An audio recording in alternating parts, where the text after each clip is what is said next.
welcome, welcome. Hello, and welcome to episode 10 of the Dave Kershner Lightning Round podcast. It is week 14 of the 46th annual Quadrennial Games. Biden, oh my God, oh my goodness. So, I do have to apologize. It seems I had a bit of a technical snafu last week. My wife was tinkering in the office, and she was trying to untangle some cords, and she unplugged my microphone to get the cords untangled, and then when she plugged it back in, my computer reverted back to the built-in mic on my Mac. So that's why it was so quiet last week. It's probably a good thing, since I was so animated in my disdain for all of the jackassery going on. So let's get started. Politics, politics, politics, politics, politics. Yes, the Roman Senate. The Roman Senate is the best legislature that money can buy. Corruption starts in the streets with the little peddlers. They bribe an assemblyman. The assemblyman bribes a councilman. The councilman bribes a senator. And the senator, it goes all the way up to the emperor. Shit! Biden. What can you say about this buffoon? So, I think, personally, the left is doing everything they can to wreck the economy. They really, truly are. So, we have a border crisis, which they don't acknowledge for, I don't know, how long has he been in office? Since January 20th? And they didn't acknowledge it until a week and a half ago. That's good. Brilliant. Then he puts a self-avowed socialist in charge of the border a month ago. She's held no press conferences, and by she I'm referring to your benevolent comrade Kamala, your soon-to-be POTUS, because we all know Biden's not making it a full 4 years. So you get Comrade Kamala, and this idiot, she literally went to the wrong border.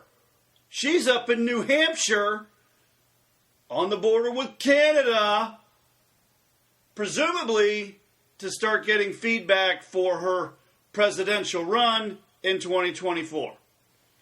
But who knows why she's up there? It makes zero sense. But she's literally the only comment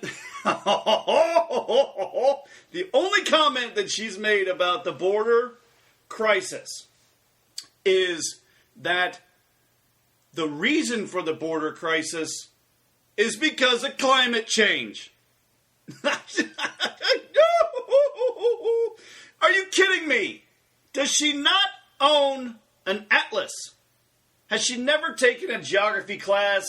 Because last time I checked, Central and South America, the equator, warmer climates, they typically do pretty well with agriculture. Not sure why they're moving here to take agriculture jobs and go do stuff in the fields. I mean, yeah, if you want to come here for a better life and get away from the crime and the cartels, yeah, I get it. But we have a process. And the process is not open friggin' borders. But that's what the left wants, because they think if they let enough people in, then give them all kinds of, quote, free stuff that you and I have paid for, those people will vote Democratic for the rest of their lives. They're not doing this at the border for any other purpose than a political one. They're just simply trying to increase their voter rolls so that we don't ever have a Republican president again. But what they don't understand is that America's watching. People that are center left or even moderate left, well, I guess that's one and the same, but you get my point. They're leaving the Democratic Party in droves. They've voted Democrat their entire lives. And these two idiots have been in there less than 6 months, and they are swelling the Republican voter rolls because of their idiocy. Idiocy! And now, as if the border problem wasn't enough of an issue, Biden is out there now touting tax hikes. He's out there proclaiming that his next initiative will be to increase the capital gains tax for long-term stock tax rates. So short-term stocks, these are things that you flip within a year. They're going to get taxed like they normally would. I think it's like 20%, 0 to 20%. But the long-term stuff, they want to increase that tax rate to almost 40%. Okay, so, but it's only going to apply to people that make over $1 million a year. Okay, so if you take that logic and you unpack that, what you have is a higher tax rate for the people who own large businesses, who own mom and pop shops, grocery stores, hardware stores, things of that nature. So these are the people that have, small businesses, but if they're doing it right, they're making some coin, but you're going to tax them at a higher rate. So let's follow the non-happy path. If we want to talk in IT terms, you got a happy path and a non-happy path. The non-happy path says, you tax me at a higher rate, I'm going to lay people off, because now you're affecting my ability to make money. And if I want to keep making money at the same rate or at the same level that I was making before, guess what? I'm slashing my workforce by 20%. It's like nobody ever took an economics class. And for the love of all things holy, the university that issued AOC a degree in economics, they need to revoke it. Because she's an idiot. She has never cracked an econ book in her life. Because if she did, she'd know that socialism sucks. Socialism doesn't work. Socialism has never worked in any country where anyone tried to implement it ever. Ever. I give you Venezuela. Look at that little shithole. They have gone from a robust economy to hyperinflation. The gas is cheaper than water in that country. Gas is cheaper than water. Say it again. You literally have bread lines that stretch for blocks. And it's one of the richest countries in South America when it comes to oil reserves and precious metals and gems. It's one of the richest countries. And they have driven it into the ground under the auspices of socialism. I find it interesting that in the annals of history, every country that has tried socialism, they've all willingly voted their way into it, but they've all had to shoot their way out of it. That is a fact. You get socialism, the only way out is violently. And they are trying, come hell or high water, to get as much crap through the two houses of Congress so that we can become a more socialist state. And Congress, I'll tell you, so Pelosi's got an 8-vote advantage in the House. And what they do this week?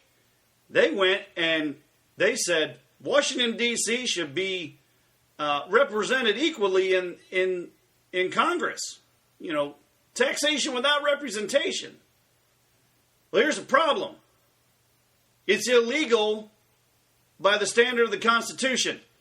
And to be honest, it would make more sense from a constitutional standpoint if they tried to make Puerto Rico a state before Washington, D.C. But in either case, they want to increase their stranglehold on any amount of power that they can grab while the getting's good. While they got a Democrat in the White House, while they have a majority in the Senate with Comrade Kamala's tie-breaking vote as president of the Senate with a 50-50 split. and her 8 votes that Pelosi has in the House, I'm telling you, 2022 is going to be real interesting. And it's going to get even more interesting and crazier when Biden steps down. There's no way that dude makes it 4 years. None. It's going to be a total shit show. But coming back to Comrade Kamala's comment about the border being the direct result of climate change. I swear to you, it is such crap. Okay, so those two things have absolutely nothing to do with each other. The sea level is rising at a steady rate, and it's about 3/4 of an inch a year. And it has been the same rate for the last 150 years. They actually have data that proves it. But, oh God, no. Whole countries are going to disappear. The Florida Keys are going to be underwater by the year 1990. Do you remember that crap? When you were growing up, we had, there was a hole in the ozone layer, sea level rise. I mean, we were doomed, and none of it came to fruition. And I'll tell you why.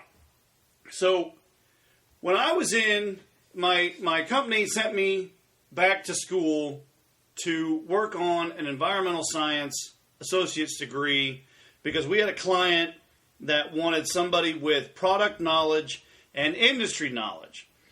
So the product knowledge was the product that we had implemented at their client site, and industry knowledge would mean environmental. So this was for an environmental agency that was a client of ours, and they wanted somebody that could speak their language but knew how the software worked. So they sent me back to school, because these are things of interest to me as a post-apocalyptic dystopian author who just has this brain that just thinks up crazy shit. So I went back to school, and in the environmental law class that I had to take, there was a presentation that the professor put up on the screen. And it was basically a counter-argument to all of the mass hysteria, the Greta Thunbergs and all of that. Oh, she addressed Congress. We're taking scientific climate advice from, what is she now, 14, 15-year-old girl with purple hair, blue hair. I don't know. It just... Anyway... I was so struck by what the professor had showed us, and basically it was like a YouTube clip, and what it did was it was a guy, another scientist, and all throughout the other courses that I took, it's kind of fun being older than your teacher because they automatically respect you as an elder. That's what you get. I had one instructor, she was from Puerto Rico, and she thought it was funny as hell when I nicknamed her J-Lo. She did, she looked kind of like J-Lo, and I was like, yeah, whatever, J-Lo. And she was like, oh my God, what a great nickname, I love it. So, anyway, the benefit of taking classes at night is that you're in there with other mature adults. And apparently, because of my age, they lump me into this category. Oh, how little do they know. Anyway, every time she would present something, she would present it as fact. And then all of the, quote, adults in the room would push back on her. We're like, that's not entirely true. Because... the advent of technology, we have literally a computer, a handheld computer in our hand in the form of a phone. So, as she's talking, we're looking at each other like, what the hell? You almost made me drop an F-bomb right there. What the hell? And so we would pull up anything that she said that kind of struck us odd or funny. We'd pull it up, and then when she was done talking, respectfully, we would say, that's not entirely true. And then we would ask the question, are you presenting a fact or are you presenting an opinion? Because I've just got a dozen returned results on my little phone here that says what you just presented as fact is actually your opinion. That's what you've been taught, but you haven't done any research on your own. Because if you look at the climate models, every one of them has been manipulated by some leftist with an agenda. Every single one except one. And I hate to say it because of all the bullshit we went through with Trump and Russia, but the one model that is not manipulated, which shows actual data in real time year over year, is the Russian data model. We kept pointing that out to her. We're like, look, you're giving us manipulated data. So automatically, what you're saying is not true because you manipulated it to support your premise. You've done science in reverse. You need to start with a premise and then work your way toward a conclusion, but you're saying because you came to this conclusion, therefore your premise should be climate change. And she did not like that at all. But anyway, in the environmental law class, the professor presented us with a presentation. I believe it was a YouTube presentation. And he basically showed them using their own data models and their own data from their own systems how they were manipulating the data based on the date that they were using. So to get to this, you go to my website. You know an ad's coming now. Go to the website and then go to the resources menu and select environmental science. At the bottom of the environmental science page is all of the stuff, and it's broken up by the two classes that I took before COVID happened. Introduction to Environmental Science, that's J-Lo's class. She amused me. And then the other one was Environmental Law and Regulations. So at the bottom of Environmental Laws and Regulations, there's a link called Climate Change Issues Presentation. So if you click on that, it'll open up a new window, or you can right-click and say open up in a new tab if you don't want to lose your place. And what it is a 20-slide presentation in PDF format, and you want to go to the 20th slide. And down on that page, there's a big picture, basically, of this, I don't know, he looks like a European wonk. I don't know why I put that on there. Anyway, if you click on that, you get to listen to the YouTube presentation where he basically says, okay, well, they're saying that temperature rise this is an example of something that's in the presentation. Temperature rise has been steady, and humans are adversely affecting the planet with fossil fuels and coal burning plants and what have you, and it's been on the rise since the 1940s or whatever. So what he does is he pulls up his monitor and shares his screen and says, actually, the reason they chose the date 1940 or 41 or 22 or whatever year that they're trying to present the data for, he says, if you actually go backwards and choose a date much farther back, the climate model actually goes down. It was hotter before. We're actually cooling off. This is an example, so go watch the presentation. And that's why whenever anybody, especially a freaking idiot like Comrade Kamala Harris, says something stupid like the crisis at the border is a result of climate change, one automatically gets my hackles up because she's an idiot. None of these people know jack squat about the climate. They don't know shit about environmentalism. You know what I love? I love my Ducks Unlimited membership because I know as a hunter that my donations, which are tax deductible by the way, are going to help preserve natural habitats for migratory birds. It means a healthier ecosystem and healthier birds. You're not going in and filling in wetlands. Yeah, that's a problem. When Obama was president, I mean, they were classifying freaking potholes up in Minnesota as navigable waterways, and therefore the Army Corps of Engineers says you can't touch them. What a crock of shit. Anyway, Ducks Unlimited is a great organization.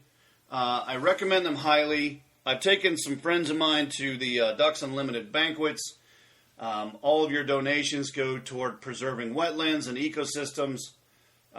So far, I think they've saved like 15 million acres. It's a great organization, and I like the fact that my stuff is my donations are going toward doing that. They actually understand science, and they look. Okay, I'll be the first to admit it is arrogant for humans to believe that our actions on this planet can cause adverse effects. So you look at all of the, the 1800s turning into the 1900s, and, people were burning coal in their homes. London you couldn't even go outside in London after World War II. There was so much smog and just smoke from all of the plants and things like that. The industrial plants. Look, I get it. Yeah, we made some mistakes. Industrial Revolution didn't help. I mean, we were burning through timber and coal faster than anybody in recorded history. But we've changed course. We're using cleaner energy, cleaner technologies. We've got scrubbers coming out of our ears in some of these smokestacks and in these structures to get all of the carbon and the debris out of the exhaust so that we don't put it up in the atmosphere.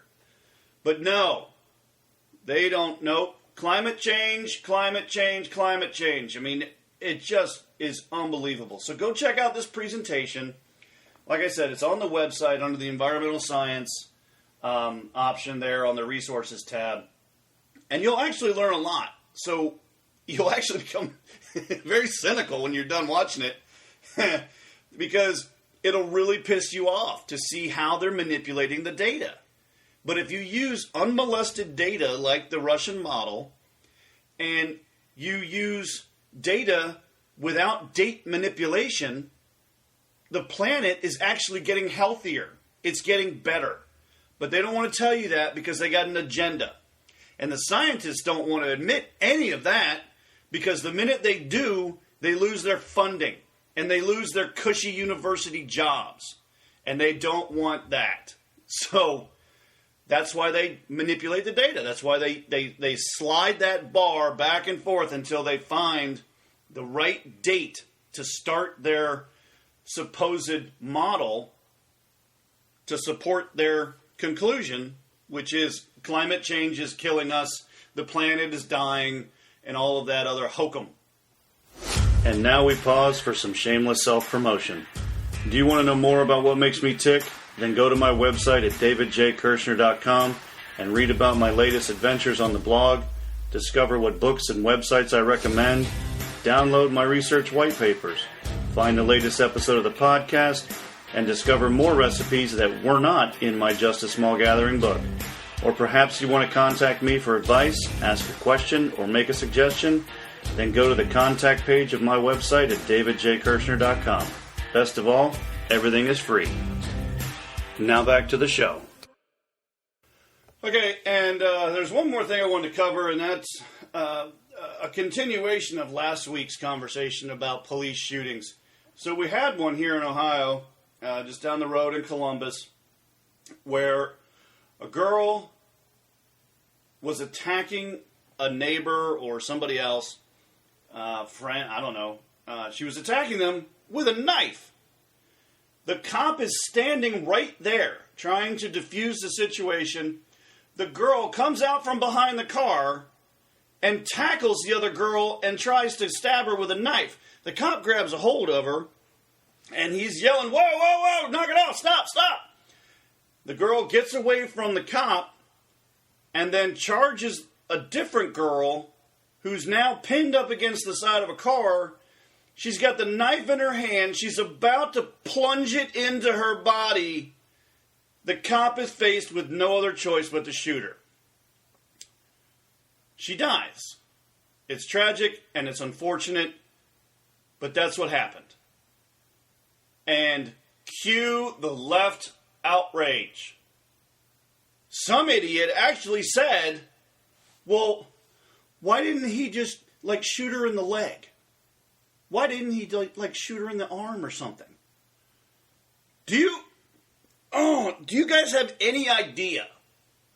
Okay, so I was trying to get my NRA instructor certification before all of this COVID craziness happened. And I can tell you with 100% certainty, the reason why you see news reports that say, the cops fired 67 rounds and the perpetrator only got hit 3 times is because when you're in the heat of the moment and you're trying to put a round downrange into another person, it's extremely difficult.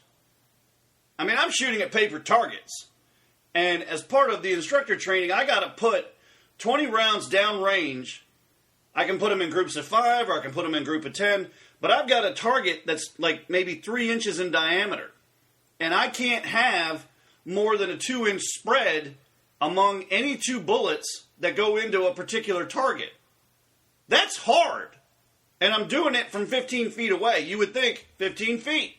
That's like standing next to somebody. Well, when you're talking about the geometry associated with the barrel and how your eye is lined up with the sights and trying to get a round on target, now do that when everybody's screaming at you. There's a girl running around wielding a knife. She's about to plunge it into this other girl. Frankly, I'm surprised the cop hit her 3 or 4 times. I'm really surprised he didn't hit the girl she was trying to stab. That guy is a really good shot. It's tragic and it's unfortunate, but that's what he was there to do. He was there to defuse the situation. He stopped one girl from getting murdered right in front of him, and unfortunately, he had to kill the other girl. Cue the leftist outrage. Here comes LeBron James. King James, I'm the master of all I survey. This guy can't walk down the street without being cordoned off by pretty much what looks like a freaking platoon of cops. And what does this jackass do? He gets up on Twitter and he says, hashtag you're next or you're next. He actually threatened a cop on Twitter. Trump did far less and got banned for life. Do you not see how the left functions? The left functions exclusively in the realm of do as I say, not as I do. The left can do no wrong. The left will never punish another lefty. The left will always punish anybody in the center or on the right. Never another lefty. Never anybody that's in their little family of leftists. So you've got LeBron out there. Well, he got such... he had so many people piling on him that even the king himself couldn't withstand the pressure. He deleted the tweet. But the damage was done. It was forwarded and liked hundreds of thousands of times. But, hey, what do I know? And then there's another kid, I think, and you'll love this one. So, BLM is out there protesting last week, and, they're taking a knee in front of the police commissioner's house or something. I don't know what they were doing. But they were actually being peaceful for a change, which is shocking. I guess Antifa was taking the day off. And they got news that the police had shot a would-be carjacker. And they were all getting their hackles up, and they were all getting ready to march down to wherever, the police headquarters or wherever it was. Maybe they were at the mayor's house and they were headed to the police headquarters or something like that. They're all getting ready to march. They're getting organized. And then somebody says, oh, the guy the cops shot was white. What'd they do? Oh, he was a whitey? He was a cracker? All right. Back to kneeling, everybody. We don't have to march for that. He killed a white guy. We don't care. That's where we are in this country. And if you don't bow to them and say, Black Lives Matter, I saw a car the other day, and on that car, it was a fairly new car. Easily in the $20,000 range. This guy was so passionate about his cause that he had spray painted or hand painted all over his car. And what he had painted was white silence equals violence. What? No. Look, when America saw that Derek Chaffin or whatever, the cop in Minneapolis, when America saw that video with his knee on that dude's neck on the street for 7 to 9 minutes, depending on whose attorney you're listening to, America as a whole was outraged, was pissed off, and mortified. What the hell? Okay? But they didn't take the collective outrage of that and turn it into something positive. What they did was, they said, look, Whitey's keeping the black man down. White cop kills another black man. And they went and burned the city down.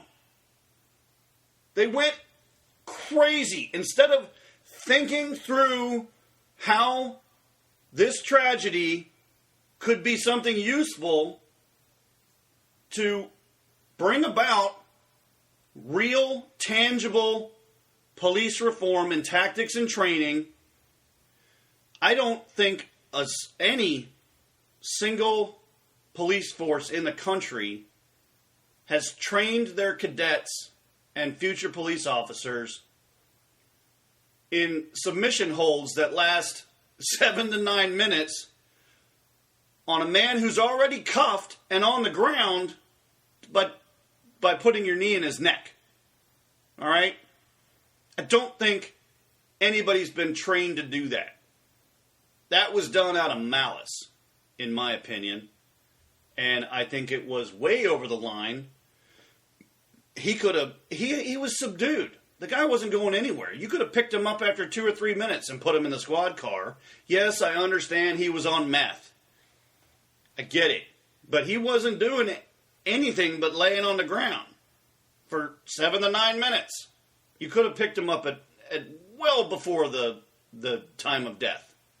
And he'd still be alive. And most of Minneapolis would still be standing and not a charred ruin. But there was another shooting in North Carolina.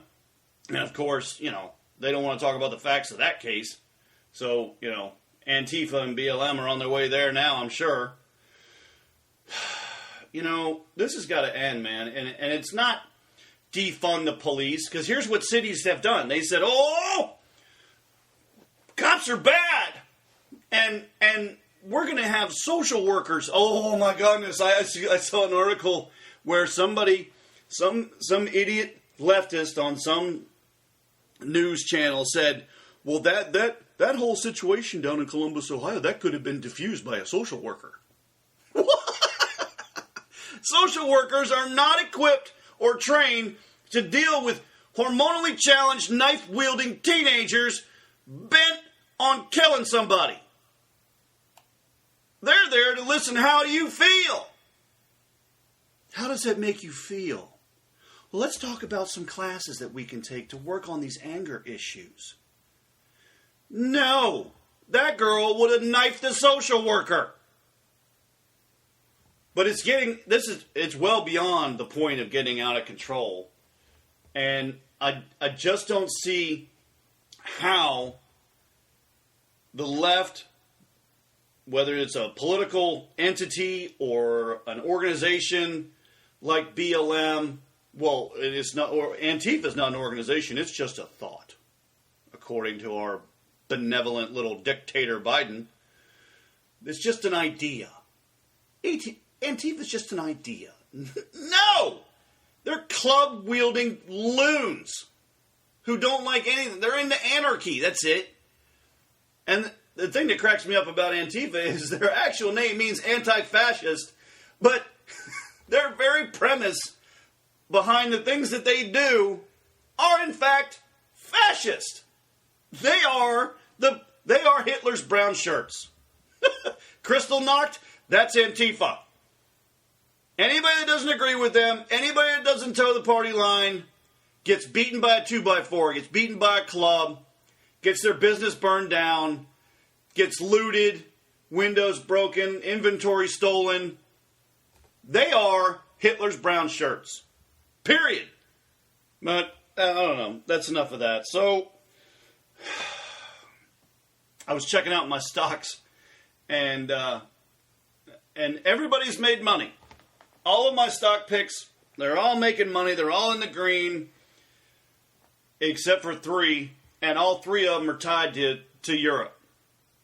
And because Europe's run by socialists and progressives,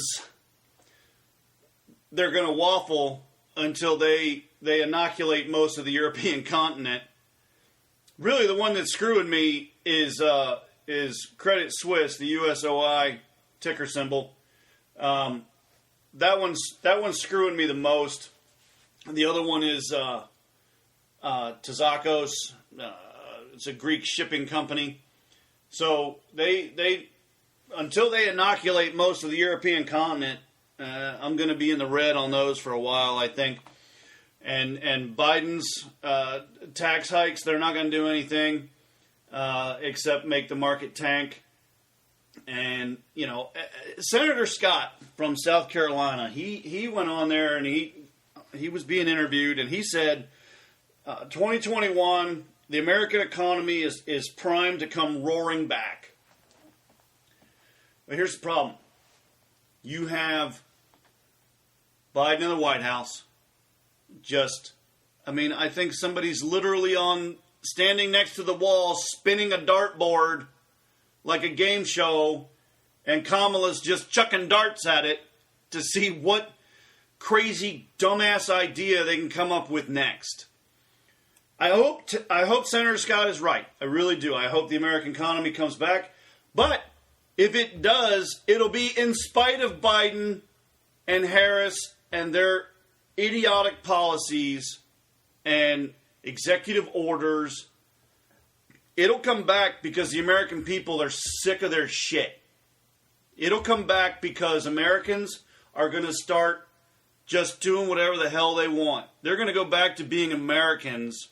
And for the people that have 2 shots, Moderna, Pfizer, if you got 2 shots and still wearing a mask, you are a total moron.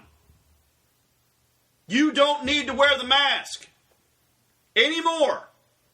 That's what I love about Ted Cruz.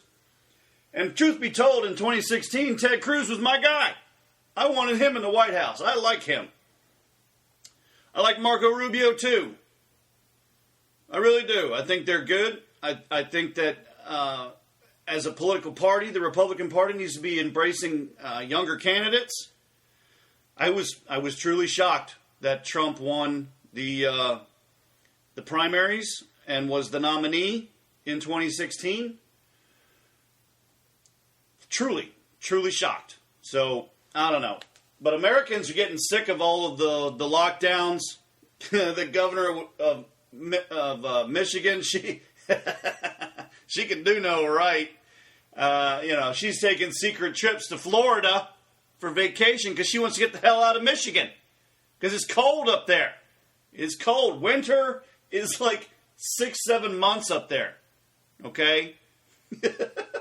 So she and her family decided to go to Florida on vacation.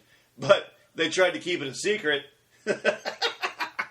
And the press followed them and splashed it all over the newspaper. So the people of Michigan are like, you know what? Whitmer. Screw you. Here's your mask. I'm opening my business back up. You can go pound sand. You know, it's total bullshit. Oh, okay. Let's take a break, and then we'll talk about hyperinflation and what that means, and see how we can avoid it or what might precipitate it. All right, be right back. And now we pause for some shameless self-promotion. If you like the show and are curious as to how my mind works, then pick up my 5-part fictional series today. In a nutshell, over the course of When Rome Stumbles, Hannibal is at the gates, By the Dawn's Early Light, Colder Weather, and A Time for Reckoning, I crashed the big ag and financial industries, unleashed some jihadists and an EMP, then we spent 20 years trying to evade a socialist dictator. All 5 parts are available in paperback and electronic formats. Parts 1 through 3 are in audio format, and parts 4 and 5 will be in audio format by the end of the year. Now back to the show. All right, so last week we talked about how a member of Congress had uttered the words hyperinflation, and they had also quietly said the word default, because government spending is out of control and we're running out of ways to pay for it. When we start getting less and less in terms of tax revenue, and we can't pay for stuff, and we have these massive stimulus bills that just adds to our debt, eventually there are going to be other countries that are not willing to pick up our debt. So therefore, we will be in default. When we start to default, prices are going to go up. Our economy is going to tank. So hyperinflation is basically, it's a term that's used to describe a rapid, excessive, out of control, general price increases in the economy. And we've had microinflation, if you want to call it that, over the years, where, you know, in the 1930s, during the Great Depression, we got up to about 10% was our inflation rate. Okay? That was enough to pretty much tank the entire economy. I mean, yeah, they lost all that money on the stock exchange, but you know the funny thing is how much money was in the stock exchange in 1932? It was like, the Dow was at like 1,000. The Dow now is at like 35,000. It's going to take a lot to cripple the economy and tank the economy. But rest assured, Biden's doing his best to try and find it. He's trying to find a way to kill it. Because there's nothing a lefty and a socialist would love more than to hand an incoming Republican president a fixed deck, like a depression and a tanked economy, and say, well, they couldn't fix it. You should put a Democrat back in the White House because they don't know what they're doing, and because the Republicans are going to do everything they can to resist the urge to go spend a whole bunch of money. I mean, yeah, I get it. Trump had to do it. He was pretty much forced to do it because of COVID, because all the Democratic governors shut down their states. And when they shut down their states, they laid off everybody because businesses weren't allowed to be open. So he had to figure out a way to keep people getting paid without bankrupting the country in terms of state finances. So you get stimulus checks. You know, here, go pay your rent. Go buy some groceries. Or, you know, we'll put a stipulation in here that says landlords are on the hook for paying their own mortgages without the benefit of collecting rent, and you're not allowed to kick anybody out during the pandemic for not paying their rent. So they put that little clause in there to keep Pelosi and her little gaggle of sycophants happy. So hyperinflation is what's going to happen if we start tacking on more and more debt, and then we can't figure out a way to pay for it. So what that does is, when the economy expands, it's called expansion, and so they expand the government, They expand social programs. They spend. And then when you do that, it's called expansion. It'll reach a peak, and then they go, oh, that's not sustainable. That's too much money. We can't afford that. Then they contract. It's called contraction. And it takes it back into a trough. And then it'll expand again, and then it'll contract, expand, contract like an accordion. But when it does that, it levels out and averages out the rate of inflation. Countries like Zimbabwe and Argentina, they've experienced hyperinflation, where basically they knock 3 or 4 zeros off of their currency. So if you have a $10 bill and they start knocking zeros off, that $10 bill is worth about a penny. That $100 bill is worth about $1. So if you look back in time, we had, like I said, it was the rate of inflation in 1932 was 10.3%. The year after World War II ended, we had inflation at 18%. And then it doesn't clear 10% again until 1974. You've got the oil shortages. You've got Watergate. Well, technically the oil shortages were during Carter's years in the late 70s, but it was at 9 and 13% during that. And then it never goes above, looks like 4.5% around the late 90s. And even after 9/11, the inflation rate was at 1.6 and 2.4%. So, but how to explain this?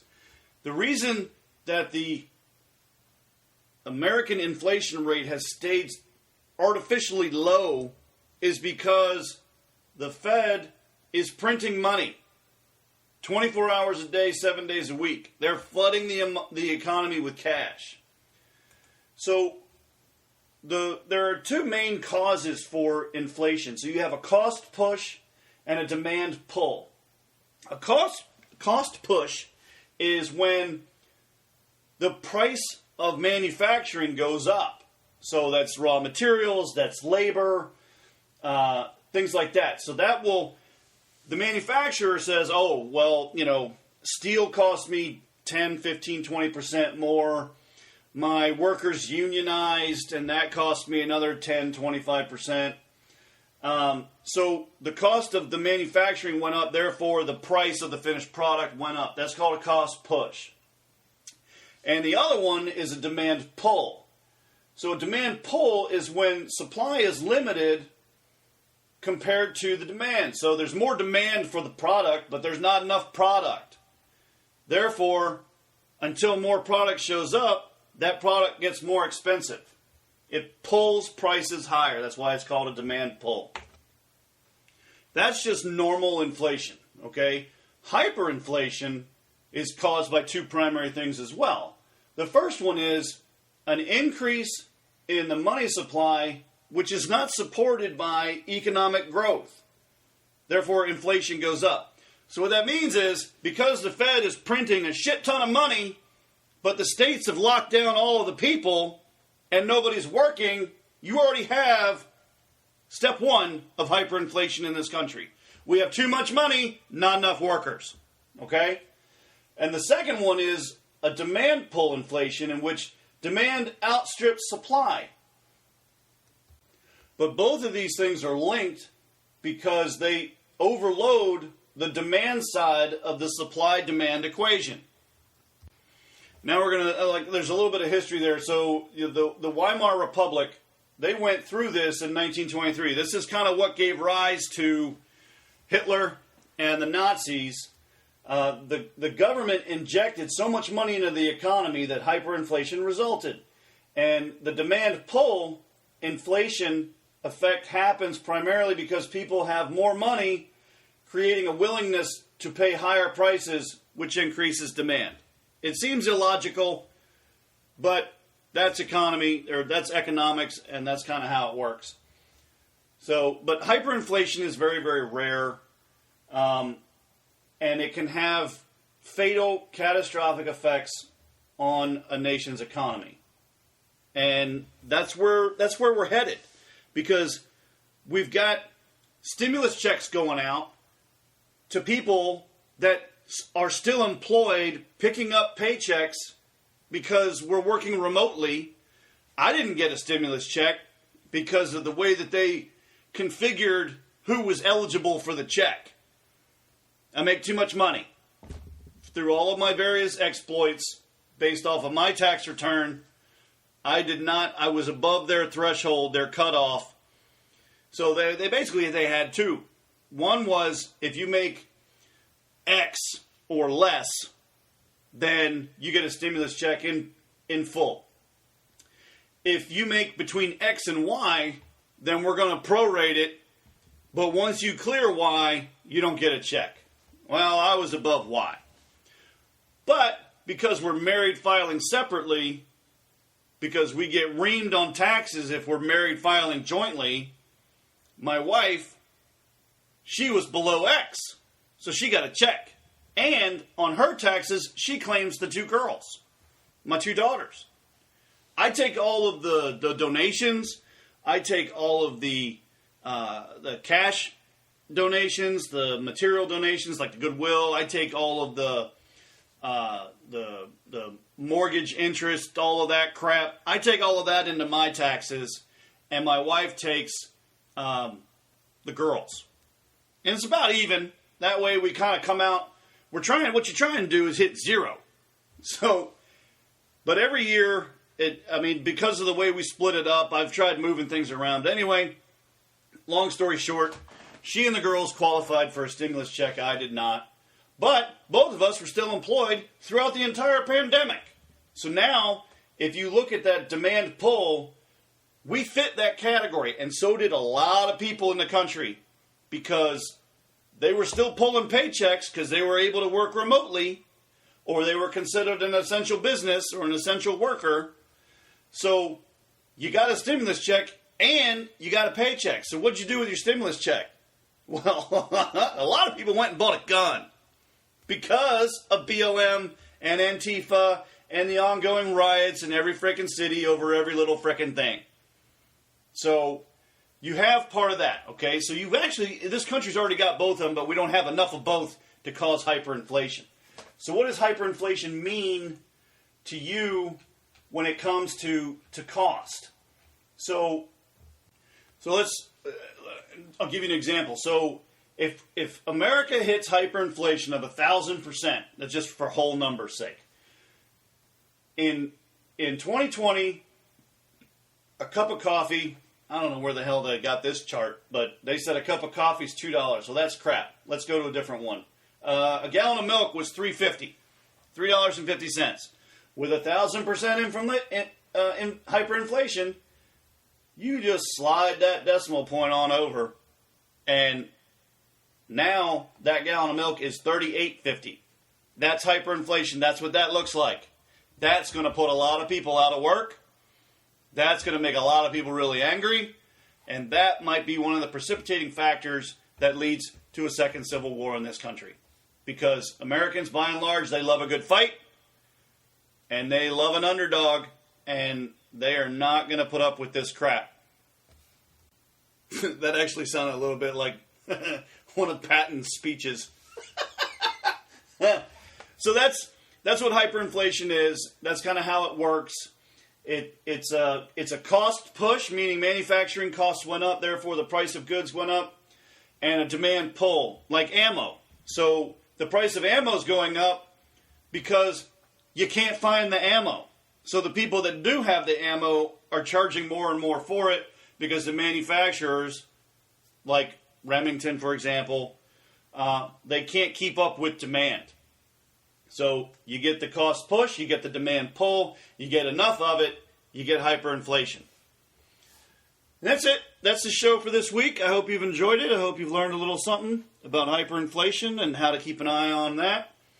Our government's not doing us any favors. It's being run by a bunch of toddlers who are prone to temper tantrums and giving in to the mob. So best of luck in the coming week and we will talk again soon. Bye-bye.